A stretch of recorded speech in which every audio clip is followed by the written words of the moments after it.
साथीहरु नमस्कार। आज म तपाईहरु सामु एउटा सानो जानकारी लिएर आएको छु। एउटा पोथ्री बिरुवा जुन हाम्रो गाउँघरतिर पाइन्छ। यो औषधिको जडीबुटी हो। यसलाई कदम भनिन्छ। खास भन्ने भने यसको गाउँघरतिर चाहिँ बारकट पनि भनिन्छ। बारकट भन्छ। यसको चोप आउँछ, यसको दाना पनि हुन्छ। यसको यसरी पाकेको पहेँलो फल, यो भित्र यस्तो कालो बिया हुन्छ, तीनवटा बिया हुन्छ र यसलाई सुकाएर चाहिँ तेल बनाइन्छ। यसलाई बायोडिजल पनि बनाइन्छ। यसको तेल औषधिको लागि एकदम राम्रो हुनेछ। हाम्रो शरीरमा चाहिँ जोर्नीहरू दुखाइ ठाउँमा यसको तेलले चाहिँ हामीले मालिस गर्यौं भनेदेखि दुखेको ठाउँ चाहिँ चट्टै हुनेछ। यो एउटा खास भन्यो भने गाउँमा पाइने एउटा जडीबुटी हो। सानो पोथ्रो हुन्छ। यसको जरा, बोक्रो, डन्ठी सबै यसको काम लाग्छ। यसको तेल भन्दा नि यो हाम्रो मुखको लागि चाहिँ एकदम उपयुक्त हुने जडीबुटी हो। हाम्रा मुखमा भएका सास गनाउने, गिजा सुनिने, गिजाबाट पिपा आउने यस्तो समस्या मुखमा छ भनेदेखि यसको डन्ठीले 7 10 दिनसम्म हामीले ब्रस गर्यौं भनेदेखि चट्टै हुनेछ। अन्य रोगमा नि यसको प्रयोग गर्न सकिन्छ। यो सर्पदंशमा पनि यसको प्रयोग गरिन्छ। यसको पात र जरालाई पिसेर सर्पले डसेको ठाउँमा हामीले लगाइदियौं भने विष फैलिन नदिने या विषलाई बाहिर निकाल्ने काम यसले गर्छ। यो एउटा जडीबुटी हो। हाम्रो घर छेउमा हामीले एउटा रूपमा आवश्यक छ।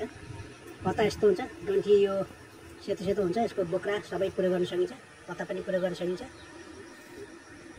यो जडीबुटी छालाको लागि पनि एकदम लाभदायक हुनेछ। यसको पत्ताको लेप बनाएर डन्डीफोर आएको ठाउँमा हामीले लगायौं भने यो डन्डीफोर पनि यसले विशेष पार्दछ। जस्तै चिलाउने छ, छाला चिलाउनेहरू छ भनेदेखि त्यो चिलाएको ठाउँमा लगाइदियो भने यसले चट्टै बनाउँछ। त्यस्तै दादहरू छ र दादमा यसको प्रयोग गर्न सकिन्छ। यसको पत्ताको लेप बनाएर लगाउन सकिन्छ। यो बाह्य प्रयोगको लागि मात्रै हो। यो हामीले खानहर्न चाहिँ हुँदैन, त्यो चाहिँ विषादी हुन्छ। त्यसकारणले यसलाई खानाको लागि प्रयोग नगरेर यसलाई हामीले बाह्य प्रयोग चाहिँ गर्न सक्दैनौँ। यसको दाना पनि रोप्न सकिन्छ। दाना भन्दा नि यसको हाँगो काटेर रोप्यो भने यो सरिहाल्छ। यो बर्खा गएमा यसको दाना, यसको हाँगा रोप्यो भनेदेखि यो सर्ने हाल्छ।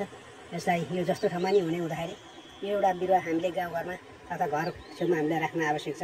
यो धेरै उपयोग हुनेछ प्रयोग गर्न जान्नेदेखि। यो बायोडिजल निकाल्न, यसको दानाबाट बायोडिजल निकाल्नको लागि चाहिँ कतै कतै खेती गरेको पनि पाइन्छ।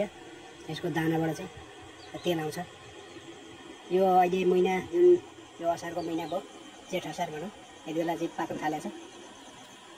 यो चाहिँ यो टन्न लगाएको देखिन्थ्यो। अचेलबाट चाहिँ यो त्यति मासिँदै गएको छ, यो त्यति हराउँदै गएको छ। यो एक-एकवटा बिरुवा हामीले घर छेउमा रोप्न अति आवश्यक छ। किनकि यो एकदम जडीबुटी हो। हामीले प्रयोग गर्न नजानेर मात्रै हो, नत्र भने एकदम औषधिले भरिपूर्ण भएको एउटा बिरुवा हो। यसको बिरुवा यस्तो हुन्छ र खासै ठुलो बिरुवा हुँदैन। सानो पोथ्रा हुन्छ। यसको डन्ठी रोपिन्छ र यो चाहिँ बेरा हुँदै हामीले गाईबस्तुले चाहिँ नखाओस् अन्नबाली भनेर चाहिँ हामीले बेराको छेउमा लगाइएको हुन्छ। तर यसको उपयोग गर्न हामीले जानेका हुँदैनौँ। गाउँघरमा छौँ कति, हामी प्रयोग गर्न जान्दैनौँ। कसला भिडियो यस्तै भिडियो लिएर आउने चाहिँ यस च्यानलमा।